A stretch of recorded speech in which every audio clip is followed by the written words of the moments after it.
So, we all know what racism is, but what is the real curse of racism? It's having an outlook that drives a person to believe that every obstacle, every problem, or every jerk they come across as being because of racism. Was the cashier short with you at the grocery store? Racism. Did you not get the job you're qualified for? Racism.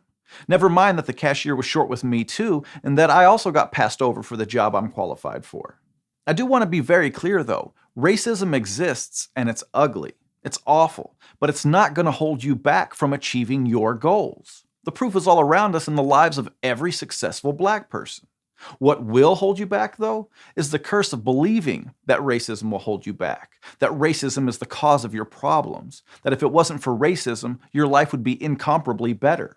Take the two black gentlemen that were arrested at Starbucks for not buying anything and refusing to leave. That's happened to me more than once. Not the getting arrested part, but the being asked to buy something or leave part. On one occasion, I sat down at a table on the patio of a cafe that was totally empty. And after a few minutes, the lady came out and told me that the patio was for customers only. The cops weren't called, and I didn't get arrested. Why? Because I left. I wasn't a customer.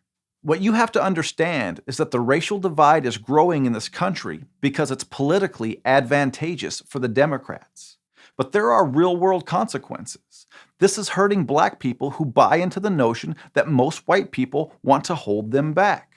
Think about the crippling effect it's having on young blacks. They get a bad grade, it's racism. They get detention for being late, racism again. Every setback that they have in their life, they believe it's due to racism. Life is tough, and it comes with many setbacks. So why wouldn't they just give up if they think the deck is so stacked against them? Well, sadly, that's what's happening. A lot of young blacks are giving up.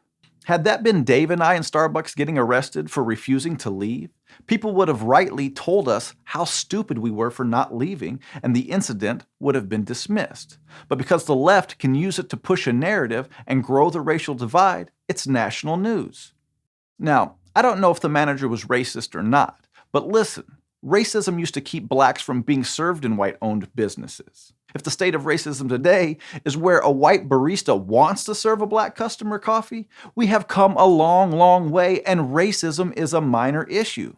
But as long as we let the left control the narrative, not only will the racial divide get bigger, but the curse of racism will continue to fester and ultimately destroy more lives. And that's the simple truth. Thanks for watching. Please consider becoming a supporting member of Blue Collar Logic. You can find the link in the comment section and give what you can.